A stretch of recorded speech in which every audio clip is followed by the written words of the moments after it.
कहानी की शुरुआत में हम एक लड़की को देखते हैं जो रोड के बीचों बीच अपनी जान देने के लिए सड़क पर लेटी हुई है। कुछ ही देर में इस रोड पर एक गाड़ी आ जाती है। ये लड़की जैसे ही उस गाड़ी को अपनी ओर आता देखती है तो एक दर्दनाक मौत के डर से वो अपना इरादा बदल लेती है और वो सड़क से उठकर किनारे पर चली जाती है। तब वो गाड़ी वाला इंसान भी इस लड़की की मदद के लिए नहीं रुकता। वो इसे नजरअंदाज करके आगे निकल जाता है जैसे उसने कुछ देखा ही नहीं हो। इस लड़की का नाम लीसा है। लीसा की जिंदगी बिल्कुल भी ठीक नहीं चल रही। दरअसल आज लीसा की बेटी का जन्मदिन है, लेकिन अब उसकी बेटी इस दुनिया में नहीं रही। तब हम देखते हैं कि जो गाड़ी कुछ देर पहले लीसा को इग्नोर करके आगे निकल गई थी, उसे अपनी गलती का एहसास होता है। इसलिए वो आदमी अपनी गाड़ी रिवर्स करके लीसा के पास आता है। गाड़ी के अंदर बैठा एडम नाम का आदमी लीसा से पूछता है, क्या तुम ठीक हो? जिस पर लीसा जवाब देती है, हाँ मैं ठीक हूँ, मुझे कुछ नहीं हुआ। इस पर उस आदमी ने लीसा को बताया कि इस सुनसान इलाके से शहर काफी दूर है, इसलिए अगर तुम चाहो तो मैं तुम्हें शहर तक लिफ्ट दे सकता हूँ। लीसा मान जाती है और फौरन उसकी गाड़ी में बैठ जाती है। सफर के दौरान एडम लीसा से पूछता है कि तुम अकेली इस सुनसान जगह में क्या कर रही थी? लीसा ने एडम को बताया कि आज मेरी बेटी का जन्मदिन है, जिस वजह से वो आज मुझे बहुत याद आ रही है, पर बदकिस्मती से वो अब इस दुनिया में नहीं रही और अब मैं बिल्कुल अकेली हूँ। कोई भी ऐसा नहीं है इस दुनिया में जिससे मैं अपना कह सकूँ। लीसा की ये बात सुनकर एडम कहता है, अच्छा इस वजह से तुम रास्ते के बीचों बीच मरने के लिए लेटी हुई थी? जवाब में लीसा ने कहा, मैं मरना नहीं चाहती, बस एक बार किसी तरह से अपनी बेटी से मिलना चाहती हूँ। तभी लीसा कार का रेडियो ऑन कर लेती है। रेडियो पर एक न्यूज चल रही होती है। रिपोर्टर बताता है कि जंगल में एक सीरियल किलर घूम रहा है और आज सुबह इस किलर ने 2 और लड़कियों को मार दिया है। पुलिस के पास उस किलर की तस्वीर तो नहीं है, लेकिन उन्हें इसके बारे में ये जानकारी मिली है कि कातिल एक गोरे रंग का आदमी है जिसके पास ब्राउन कलर की गाड़ी है और उसके दाहिने हाथ पर एक क्रॉस का निशान है। ये खबर सुनकर लीसा के पैरों तले जमीन खिसक जाती है, क्योंकि रिपोर्टर रेडियो पर जिस कातिल का हुलिया बता रहा था वो कोई और नहीं बल्कि एडम ही था। उसके हाथ में क्रॉस का निशान देखकर लीसा बहुत ज्यादा डर जाती है। इससे पहले कि लीसा खुद को बचाने के लिए कुछ कर पाती, तभी एडम अचानक जोर से कार का ब्रेक लगाता है, जिससे लीसा का सर तेजी से कार की डैशबोर्ड से जा टकराया और लीसा बेहोश हो गई। कुछ देर बाद जब लीसा की आंखें खुली तब उसने खुद को एक अजीब से बंकर में कैद पाया जो चारों ओर से लोहे की मजबूत दीवारों से बना हुआ था। लीसा खुद को इस बंद जगह में कैद पाकर बहुत ज्यादा घबरा जाती है और मदद के लिए चिल्लाने लगती है, लेकिन उसकी मदद करने कोई नहीं आया। हम देखते हैं कि लीसा को एक अलग तरह का सूट पहनाया गया है और उसके हाथ में एक घड़ी भी पहनाई गई है। लीसा उस घड़ी को निकालने की बहुत कोशिश करती है, लेकिन वो घड़ी इतनी मजबूत थी कि काफी कोशिश के बाद भी वो उसके हाथ से नहीं निकलती। आखिर में जब उसे रियलाइज होता है कि इस जगह से निकलना इम्पॉसिबल है, तो वो थक हार कर एक जगह में बैठकर रोने लग जाती है। तभी अचानक उस चेम्बर का दरवाजा खुला। लीसा ने देखा कि दरवाजे के दूसरी ओर एक सुरंग है। उस सुरंग के एंड से रोशनी नजर आ रही थी। लीसा को समझ आया कि अगर इस जगह से बाहर निकलना है तो इस सुरंग से होकर निकलना पड़ेगा। लीसा खुश हो जाती है कि उसे बाहर निकलने का रास्ता मिल गया है, लेकिन जैसे ही वो सुरंग के अंदर चली गई तभी अचानक उसके पीछे उस चेम्बर का दरवाजा अपने आप बंद हो गया। ये देखकर लीसा की सांस रुक गई और अब उसे समझ आया कि वो पहले से भी ज्यादा खतरनाक जगह में फंस गई है। तभी अचानक लीसा के हाथ में बंधे ब्रेसलेट में अलार्म बजने लगा और 11 मिनट का टाइमर सेट हुआ। ये देखकर लीसा समझ गई कि मुझे 11 मिनट में यहाँ से निकलना होगा, नहीं तो मैं हमेशा के लिए यहाँ पर बंद रह जाऊंगी। इसीलिए लीसा अपने हाथों और पैरों के बल रेंगती हुई जल्दी से उस रोशनी की तरफ बढ़ने लगी, लेकिन जैसे ही वो उस रोशनी के करीब होती जा रही थी तभी अचानक उस सुरंग का आगे का दरवाजा धीरे धीरे बंद होने लगा। ये देखकर लीसा और तेजी से आगे बढ़ने लगी, लेकिन जब वो उस दरवाजे के पास पहुंची तो वो दरवाजा पूरी तरह से बंद हो चुका था। लीसा को कुछ समझ नहीं आ रहा था कि अब यहाँ से कैसे निकला जाए। वो चीख चीख कर रोने लगी। तभी उसकी नजर उस दरवाजे के बगल से जा रही एक दूसरी सुरंग पर पड़ी, लेकिन वो रास्ता बहुत ज्यादा तंग था। लीसा को अब कोई और दूसरा रास्ता नजर नहीं आ रहा था, इसलिए लीसा हिम्मत करके किसी तरह सुरंग के अंदर चली गई और काफी मुश्किलों के बाद वो उस रास्ते को पार कर लेती है और आगे बढ़ते हुए एक ऐसी जगह पर पहुंच जाती है जहां एक प्लेटफॉर्म की तरह 2 रास्ते बने हुए थे। एक रास्ता ऊपर से जा रहा था और दूसरा रास्ता नीचे से। लीसा को कुछ समझ नहीं आया और वो ऊपर के रास्ते को चुनती हुई घुटनों के बल आगे बढ़ने लगी, लेकिन थोड़ा आगे जाते ही नीचे का फ्लोर ऊपर उठने लगा। अगर वक्त रहते लीसा वहां से नहीं निकल पाई तो नीचे का रास्ता उसे ऊपर चिपका कर मार देगा। लीसा डर के मारे तेजी से आगे बढ़ने लगी। वो उस जगह के बीच बस पिसने ही वाली थी कि तभी इस सुरंग के एंड तक उसका हाथ पहुंच जाता है और जैसे ही वो रास्ता पूरी तरह से बंद होने वाला था, लीसा अपनी जान बचाकर वहां से निकलने में कामयाब हो जाती है। खुद को कुचलने से बचाकर वो एक सुकून की सांस लेती है, लेकिन उसे पता नहीं था कि अब उसके लिए मुश्किलें और भी बढ़ने वाली हैं, क्योंकि आगे का रास्ता और भी ज्यादा खतरनाक है। तभी उसकी घड़ी में अलार्म बज उठा। ये अलार्म बता रहा था कि आधा समय बीत चुका है और अब उसके पास सिर्फ 5 मिनट बाकी है। इसीलिए वो अब फिर से आगे बढ़ने लगी। जहाँ उसे थोड़ी दूर ओर जाते ही रास्ते में कोई इंसान लेटा हुआ दिखाई दिया। लीसा जब उसके करीब आई तो उसने देखा कि वो कोई जिंदा इंसान नहीं बल्कि एक जली हुई डेड बॉडी है जिसकी हालत बहुत खराब है। उस लाश के हाथ पर भी वैसी ही घड़ी बंधी हुई थी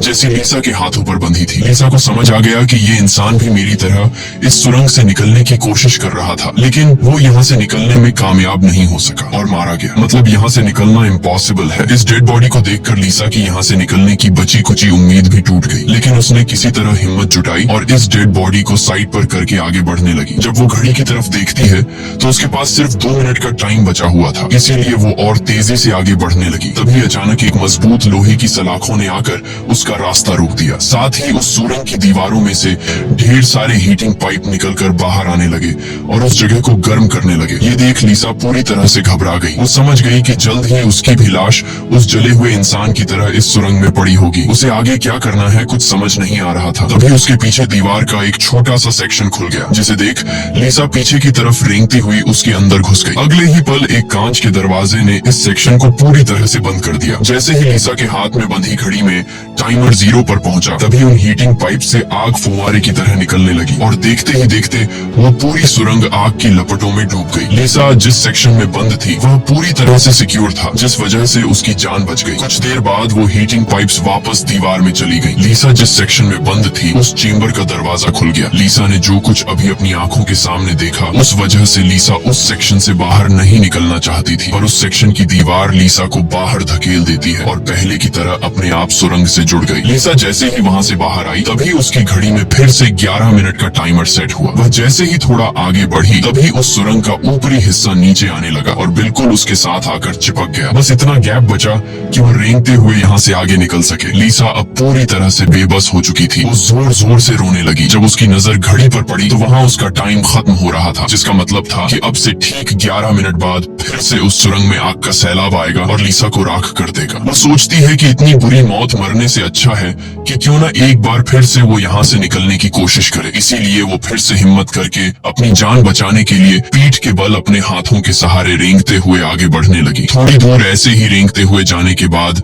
वो सुरंग खत्म हो गई और आगे पानी का एक टैंक आ गया। लीसा बहुत ज्यादा थक गई थी और प्यास ने उसका बुरा हाल कर दिया था। वो इसी तरह लेटे हुए हाथों की मदद से पानी पीकर अपनी प्यास बुझा लेती है। जब उसने अपनी घड़ी की तरफ देखा तो अब सिर्फ 8 मिनट रह गए थे। अब पानी के अलावा उसे कोई और दूसरा रास्ता नहीं दिखा, इसलिए वो एक लंबा सांस लेते हुए पानी में ही उतर गई। पानी में उतरने के बाद टैंक काफी बड़ा था। उसे अब समझ नहीं आ रहा था कि किस तरफ जाना है। वो यहाँ वहाँ पानी में निकलने का रास्ता ढूंढने लगी, मगर उसे कोई भी निकलने का रास्ता नहीं मिला। दूसरी तरफ जहाँ से वो इस टैंक में उतरी थी वह रास्ता भी बंद हो चुका था। अब उसकी सांस भी खत्म होने लगी थी। तभी टैंक में से ऊपर की तरफ एक दरवाजा खुल गया। लीसा जल्दी से उस दरवाजे से होते हुए ऊपर निकल आई। बाहर निकलते ही उसने जोर जोर से सांसें ली और आगे का रास्ता तय करने लगी, लेकिन लीसा बहुत ज्यादा थक चुकी थी। आगे बढ़ना उसके लिए बहुत मुश्किल हो रहा था और कुछ ही देर में भारी थकान की वजह से लीसा के बीच रास्ते में ही आंख लग गई। लेकिन तभी लीसा के कानों में किसी के चीखने की आवाज गूंज उठी। वहाँ और भी कोई था जो मदद के लिए पुकार रहा था। उसकी आवाज सुनकर लीसा के अंदर बचने की एक उम्मीद जाग उठी, इसीलिए वो जल्दी से उस आवाज का पीछा करने लगी। अचानक एक जगह उसके ठीक नीचे एक दरवाजा खुला जिसके अंदर उबलता हुआ तेजाब था। लीसा उस तेजाब में गिरने से बाल बाल बची। वो तेजाब इतना खतरनाक था कि एक मजबूत लोहे को भी कुछ सेकंड में पिघला देता। लीसा जल्दी से अपने कपड़े का एक टुकड़ा काटती है और उसे टेस्ट करने के लिए तेजाब में डुबोती है। कपड़ा कुछ ही सेकंड में काली राख में बदल जाता है। ये देखकर वो बहुत ही संभल कर आगे बढ़ती है। वो अपने हाथों और पैरों को उस गड्ढे के किनारों पर रखकर उस जगह को पार करने ही वाली थी कि तभी उसका घुटना तेजाब में लग जाता है, जिससे लीसा दर्द से चीख पड़ी। खुशकिस्मती से उसके सूट की वजह से उसका घुटना गलने से बच गया, लेकिन उसके घुटने पर एक गहरा जख्म बन गया था। अच्छी बात ये थी कि अब वह मदद की आवाज काफी करीब से आ रही थी। लीसा अपना दर्द भूलकर फिर से उस आवाज का पीछा करने लगी और आखिरकार वो एक लोहे की ग्रिड के पास जा पहुंची। उससे कुछ दूरी पर एक और ग्रिड थी जिसके पीछे एक आदमी था। उस आदमी ने भी लीसा की तरह हाथ में घड़ी और सूट पहना था। लीसा उससे कहती है कि देखो मेरी बात सुनो, हम दोनों यहाँ पर फंसे हुए हैं। अगर हम एक दूसरे की मदद करें तो यहाँ से निकल सकते हैं। लेकिन वो आदमी काफी लंबे समय से उस सुरंग में फंसने की वजह से उसकी दिमागी हालत खराब हो चुकी थी। वो कभी लीसा को गालियां देने लगता तो कभी सॉरी करने लग जाता। वो कहता है कि ये लोग जल्द ही वापस आएंगे और हम दोनों को मार देंगे। ये कहकर वो पागल जोर जोर से हंसने लगा। तभी लीसा देखती है कि उसके हाथ में बंधी घड़ी में 60 सेकंड की काउंटिंग शुरू हो गई है। वो हीटिंग पाइप्स दोबारा दीवारों से बाहर निकल आए और इस बार बचने के लिए जो सेक्शन था वो लीसा और उस आदमी के बीचों बीच खुलता है, जिसमें सिर्फ एक ही इंसान के छिपने के लिए जगह थी। अब या तो वो पागल आदमी बचेगा या फिर लीसा। अगले ही पल लीसा और उस पागल आदमी के आगे जो लोहे की ग्रिड थी वो हट गई। ये दोनों तेजी से उस चेम्बर की तरफ भागने लगे और दोनों एक साथ चेम्बर तक पहुंचे, जिसके बाद ये दोनों एक दूसरे को मारने लगे। उस बीच कभी लीसा उस पागल आदमी को चेम्बर से बाहर निकाल देती तो कभी वो पागल आदमी लीसा को बाहर धकेल देता। लेकिन आखिर में जैसे ही वक्त खत्म होने वाला होता है, लीसा उस आदमी को लात मारकर चेम्बर से बाहर कर देती है। वो आदमी लीसा को पैर से पकड़कर बाहर निकालने की कोशिश करता है। तभी 60 सेकंड खत्म हो गए और उस चेम्बर के शीशे के दरवाजे ने उस आदमी का हाथ काट दिया। दर्द से वो आदमी चिल्ला उठा। तभी लीसा की नजर उस आदमी के हाथ पर पड़ी जिस पर क्रॉस का टैटू बना हुआ था। उस टैटू को देखकर लीसा समझ जाती है कि ये आदमी कोई और नहीं बल्कि उसे कार में बेहोश करने वाला सीरियल किलर एडम है। अब लीसा की सारी कंफ्यूजन दूर हो गई। पहले लीसा को लग रहा था कि एडम ने इसे यहाँ कैद करके रखा है, लेकिन उसकी ये सोच गलत थी क्योंकि एडम बेचारा तो अब खुद मौत के मुंह में था। इतने में ही लीसा की घड़ी पर 11 मिनट का वक्त पूरा हो गया और उन हीटिंग पाइप्स से निकलती तेज आग ने कुछ ही सेकंड्स में एडम को राख में बदल दिया। अपनी आंखों से एडम की इतनी भयानक मौत देखकर लीसा डर के मारे कांपने लगी। कुछ देर बाद सेक्शन के अंदर एक छोटे सुरंग में से एक रोबोट आता है। वो एक बहुत ही भयानक सा स्कल था। ये रोबोट लीसा को कोई नुकसान नहीं पहुंचाता बल्कि उसके तेजाब से जले हुए घुटने को ठीक कर देता है। लीसा ने उससे पूछा कि वो कौन है और उसे यहाँ क्यों लेकर आया है। जवाब में उस रोबोट के मुंह से एक टूल निकलता है और वो टूल लीसा के सूट के साथ कनेक्ट हो जाता है। उस टूल की मदद से लीसा को फ्लैशबैक की सारी बातें याद आने लगती हैं, जब वो कार में एडम के साथ थी और उसे एडम की सच्चाई का पता चलने पर एडम की उसके साथ झड़प हो गई थी। उस दौरान एडम ने लीसा पर चाकू से सीने पर वार किया और कार से बाहर फेंक दिया था। उसी पल लीसा को आसमान से उसकी ओर आती एक सफेद रोशनी दिखाई दी थी, जिसके बाद लीसा वापस प्रेजेंट में आती है। लीसा को अब एक बात समझ आ जाती है कि उन एलियंस ने ही दरिंदे एडम से उसकी जान बचाई थी और उसे यहाँ लाए थे। लेकिन वो उसे यहाँ क्यों लाए थे ये बताए बिना ही वो रोबोट वहाँ से निकल गया। लीसा ये भी समझ जाती है कि ये लोग जो भी हैं वे उसे मारना नहीं चाहते, बस उसे इस गेम को पार करना होगा, तभी वो यहाँ से निकल पाएगी। लीसा अब आगे का रास्ता तय करने उस चेम्बर से बाहर आ गई। एडम का कटा हुआ हाथ भी वहाँ पर पड़ा हुआ था। उसी समय लीसा को उस कटे हाथ पर टाइमर के नीचे कुछ सिंबल्स दिखाई दिए। लीसा उन सिंबल्स का मतलब समझने की कोशिश कर ही रही थी कि तभी एक घूमता हुआ पंखा उसकी ओर आने लगा। उसे देख लीसा अपनी जान बचाने के लिए पीछे हटने लगी और उससे बाल बाल बचती हुई एक छेद से ऊपर की सुरंग में चली गई। तभी अचानक उसे सुरंग के ऊपर से किसी के चलने की आवाज सुनाई दी। वो आवाज एक जगह पर जाकर रुक गई। उस जगह पर सुरंग का ढक्कन खुला और उसमें से एक भयानक सा क्रीचर उतरा, जो देखने में तो इंसान था लेकिन जानवरों की तरह घुरा रहा था। उसका शरीर पूरी तरह से जल चुका था और उसकी आंखें सफेद पत्थर की तरह चमकदार थीं। तभी लीसा की नजर उसके कटे हुए हाथ की तरफ गई। उसका कटा हुआ हाथ देखकर लीसा समझ गई कि वो कोई और नहीं बल्कि एडम है, जो जलने के बाद एक राक्षस में बदल चुका है। अब वो लीसा को मारना चाहता था। एडम की आंखें जल गई थीं, इस वजह से वह लीसा को देख तो नहीं सकता था पर वो सुन सकता था। लीसा चुपचाप धीरे धीरे आगे बढ़ने लगती है, लेकिन तभी उसकी घड़ी के फर्श पर टकराने से एक हल्की सी आवाज गूंज उठी, जिससे एडम को उसकी भनक लग गई और तेजी से लीसा को मारने के लिए उसके पीछे आने लगा। लीसा उसके हाथ लगने ही वाली थी कि तभी लीसा एक पतली सुरंग से उस पार चली गई। एडम को कुछ नजर न आने की वजह से वह उस जगह को पार नहीं कर पाया। लीसा उस सुरंग से आगे बढ़ती हुई एक ऐसी जगह पर पहुंची जहां उसके पास आगे जाने के लिए 2 रास्ते थे। लीसा को कुछ समझ नहीं आ रहा था कि किस रास्ते को चुनना चाहिए। वह बहुत सोचने के बाद जब उसे कुछ समझ नहीं आता तो वह एक अंदाजे से लेफ्ट वाली सुरंग में घुस जाती है। सुरंग के बाहर एक कमरा था जिसकी चारों ओर कांच की दीवारें थीं। उन दीवारों पर लीसा को उसके पैदा होने से लेकर अपनी बेटी को जन्म देने तक की सारी यादें दिखाई दे रही थीं। वहां लीसा ने यह भी देखा कि किस तरह उसकी लापरवाही की वजह से उसकी बेटी की जान चली गई। लीसा अपनी बेटी को याद करके बहुत रोने लगती है। तभी उसने देखा कि ऊपर छत से एडम फिर से उसके पीछे आ रहा है, लेकिन लीसा उससे अपनी जान छुड़ाकर एक दूसरे सुरंग में पहुंच जाती है जहां उसने कुछ ऐसा देखा जिससे उसकी खुशी का ठिकाना नहीं रहा। उसने देखा कि उस सुरंग के खत्म होने पर बाहर नीला आसमान चमक रहा है। अपनी आजादी को इतने करीब से देखकर लीसा में दोबारा हिम्मत आ गई, लेकिन उस सुरंग को पार करने के लिए उसे एक कंटीले रास्ते से होकर गुजरना पड़ेगा। अब सिर्फ 60 सेकंड का टाइम बचा हुआ था। अगले ही पल हीटिंग पाइप्स भी दीवार से बाहर निकल आए, जो 60 सेकंड्स खत्म होते ही उस जगह को आग से भरने वाले थे। लीसा बिना टाइम जाया किए इन कांटेदार तारों के नीचे से जाने लगी, जिससे वो कांटेदार तार उसकी बॉडी में घुसकर लीसा की पीठ बुरी तरह से काट देते हैं। लीसा बहुत ज्यादा तकलीफ में होती है और उसके पीठ से बहुत ज्यादा खून निकलने लगता है, लेकिन लीसा खुद की परवाह किए बिना धीरे धीरे आसमान की तरफ बढ़ने लगी। तभी पीछे सुरंग में चेम्बर खुला, जिसमें एडम झट से जाकर छिप गया। अब कुछ ही देर में आग का सैलाब आने वाला था। खून से लथपथ लीसा बाहर निकलने की कोशिश में थी, लेकिन बहुत ज्यादा खून बहने की वजह से अब आगे बढ़ना उसे मुश्किल हो रहा था। उसकी आंखें धुंधली हो रही थीं। तभी 60 सेकंड्स खत्म हो गए और अगले ही पल वहां आग बरसनी शुरू हुई। उससे पहले कि वो आग का सैलाब लीसा को भी अपनी चपेट में लेता, लीसा के ठीक नीचे एक द्वार खुला और वो नीचे एक चेम्बर में जा गिरी और बेहोश हो गई। थोड़ी देर बाद जब लीसा की आंख खुली तो उसने देखा कि वो फिर से उसी जगह पर आ गई है जहाँ से उसने बढ़ना शुरू किया था। यानी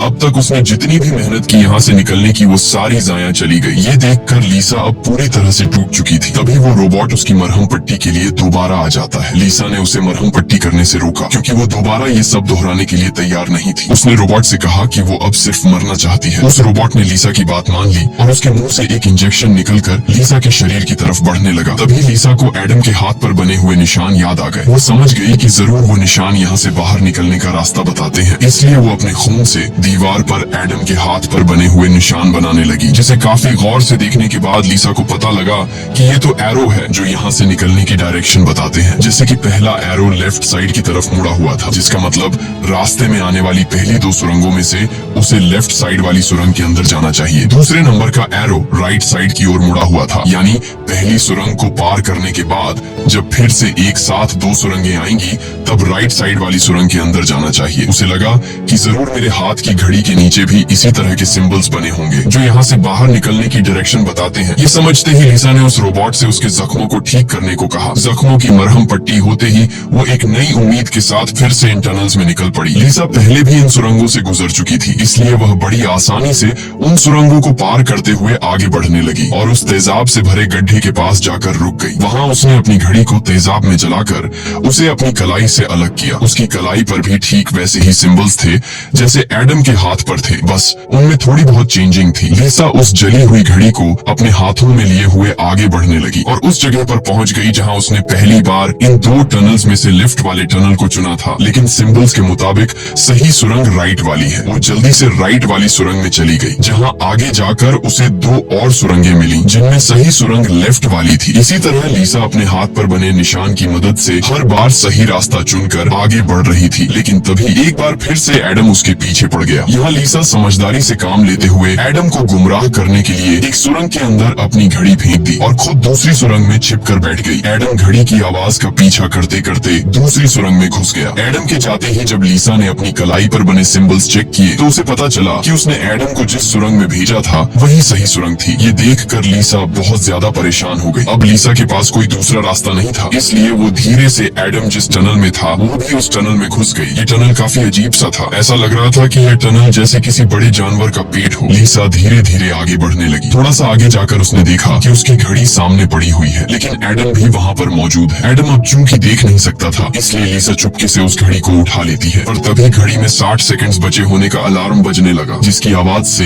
एडम को लीसा की भनक लग गई। वह दोबारा लीसा का पीछा करने लगा। उससे बचने के लिए लीसा जिस रास्ते से आई थी उसी रास्ते से वापस भागने लगी। उस वक्त लीसा की घड़ी में 60 सेकंड्स का काउंटिंग शुरू हो चुका था और सुरंग से हीटिंग पाइप्स भी निकल आए थे। साथ ही सुरंग में बचाव चेम्बर भी खुल चुका था। लीसा जल्दी से उस चेम्बर में जाकर छिप गई। एडम भी वहाँ तक पहुँच जाता है, लेकिन अब काफी देर हो चुकी थी क्योंकि उस चेम्बर को शीशे के दरवाजे ने बंद कर दिया था। यहाँ लीसा एडम को चिढ़ाने के लिए उसे मिडिल फिंगर दिखाती है, पर बदकिस्मती से इस बार आग बरसाने वाले हीटिंग ट्यूब्स आग बरसाए बिना ही अंदर चले गए, जिसके बाद चेम्बर का दरवाजा भी खुल गया और अगले ही पल एडम लीसा पर टूट पड़ा। लीसा भी खुद को बचाने के लिए एडम से लड़ पड़ी और उस शैतान के सर को अपने पैरों से दबाने लगी। पीछे से चेम्बर की दीवार भी लीसा को आगे की तरफ धकेलने लगा, जिससे उस शैतान एडम का सर कुचल गया और फाइनली लीसा को एडम से छुटकारा मिल गया। लीसा अब अपने रास्ते पर आगे बढ़ने लगी, जहाँ आगे चलकर उसे वापस 2 रास्ते मिले। उसकी कलाई पर बने सिंबल्स के मुताबिक उसे राइट वाली सुरंग से जाना था और ये उस भूल भुलैया की आखिरी सुरंग थी, लेकिन तभी लेफ्ट वाली सुरंग से एक लड़की बाहर निकल आई। उसे देख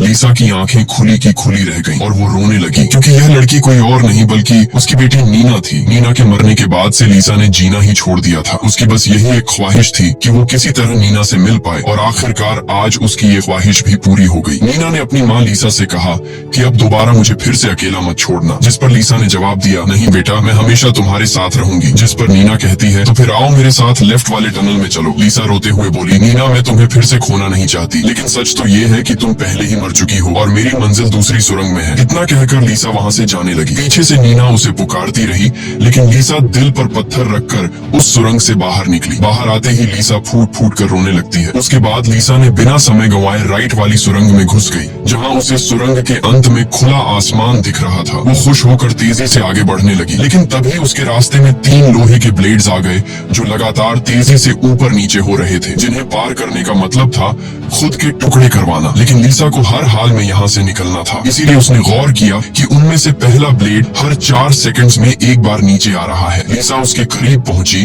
और जैसे ही वो ब्लेड ऊपर गया तो 4 सेकंड्स पूरे होने से पहले झट से उस पार चली गई। उसके बाद वो दूसरे ब्लेड के पास पहुंच जाती है। इसी तरह दूसरा ब्लेड हर 3 सेकंड्स में नीचे आ रहा था। लीसा ने हिम्मत दिखाते हुए उसे भी पार कर लिया, लेकिन लास्ट वाला ब्लेड सिर्फ 2 सेकंड्स में नीचे आ रहा था, जिसे पार करना लीसा के लिए बहुत ही मुश्किल था। पर आजादी की चाहत में लीसा ने उसे भी पार तो कर दिया, लेकिन बदकिस्मती से उसका पैर ब्लेड के बीच आकर कट गया। लीसा का दर्द से बुरा हाल हो गया था, लेकिन लीसा अपने पैर की परवाह किए बिना सुरंग के एंड तक पहुंच जाती है, जहां उसे खुला आसमान नजर आ रहा था। लेकिन जैसे ही उसने अपना हाथ सुरंग से बाहर निकालने के लिए आगे बढ़ाया, उसका हाथ सामने लगाए स्क्रीन पर जा लगा, जहां खुले आसमान का वीडियो चल रहा था। ये देखकर लीसा बहुत ज्यादा मायूस हुई। उसने कहा, मैंने वो सब कुछ किया जो मुझे करने को कहा गया था। उसके बाद वो पागलों की तरह हंसने लगी। तभी सुरंग से हीटिंग पाइप्स निकल आए, क्योंकि अब कुछ देर बाद 11 मिनट का टाइम खत्म होने वाला था। लीसा अब सुकून से मौत का इंतजार करने लगी, लेकिन इस बार वो हीटिंग पाइप्स उसे जलाए बिना ही वापस सुरंग में चली गई। तभी अचानक सुरंग का ऊपर का हिस्सा खुल गया और एक तेज रोशनी लीसा पर पड़ी। लीसा का शरीर अपने आप हवा में उठने लगा